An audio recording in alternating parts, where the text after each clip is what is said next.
کیا مشکل ہے؟ مشکل اس کے لیے ہے جس نے ارادہ ہی نہیں کیا، اور جس نے ارادہ کر لیا دوستو، اگرچہ غریب ہے وہ، ہو سکتا ہے اس کے کبھی کبھار کھانے کے بھی مسئلے ہو جاتے ہوں، لیکن اللہ اس کو بھی حج کرائیں گے انشاءاللہ۔ ارادہ کرے، جن کی استطاعت نہیں ہے وہ ایک ارادہ کرے، عزم مصمم کرے اور اس کو جمع کرنے کی فکر کرے، اللہ اس میں برکت دے گا۔ ایک ہوتا ہے دوستو دنیاوی اعتبار سے دکھنے والی چیز، یہ برکت جو ہے نا دکھنے والی چیز نہیں اور سمجھ میں آنے والی چیز نہیں ہے۔ ایک مثال دو آپ کو، جو کتیا ہوتی ہے، جو کتا ہوتا ہے اس کو ایک ساتھ 8-9 بچے ہوتے ہیں، بہت سارے بچے ہوتے ہیں اس کو، اور بکرا جو بکری کی ذات ہے، بکری کو 1 2 یا 3 زیادہ بچے ہوتے ہیں۔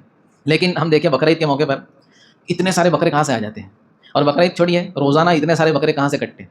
اس کی وجہ یہ ہے کہ اللہ کے نام پہ ذبح ہوتے، اللہ نے اس میں برکت رکھ دی ہے۔ اور دوسرے جانور آپ لیں گے جو حلال نہیں ہے، ان کے بہت تعداد میں بچے ہوتے ہیں لیکن نظر نہیں آتے ہو، آپ کو کم نظر آتے ہیں۔ تو برکت ایسی چیز ہے دوستو، آپ نے نیت اور ارادہ اللہ کی نسبت پہ کیا ہے تو اللہ رب العزت اس میں آپ کو برکت دیں گے۔ آپ کا جو کام ہزاروں میں نہیں ہوگا وہ 100 میں ہو جائے گا آپ کا کام۔ تو اس پہ فکر کریں، ارادہ کریں انشاءاللہ۔ اچھا، جن لوگوں کو استطاعت حاصل ہے لیکن تھوڑا 19-20 ان کا ہوتا ہے تو وہ اپنی ترتیب بنائے، حج ہاؤس سے جو ہے حج کمیٹی سے جائے، اور جن کو اللہ نے زیادہ سہولت دی ہے وہ اپنے اعتبار سے کوئی ٹور وغیرہ سے جائے، لہٰذا نیت کر لیں انشاءاللہ کہ ہم حج کریں گے اس کی فکر۔ اللہ رب العزت ہم سب کو عمل کی توفیق دے۔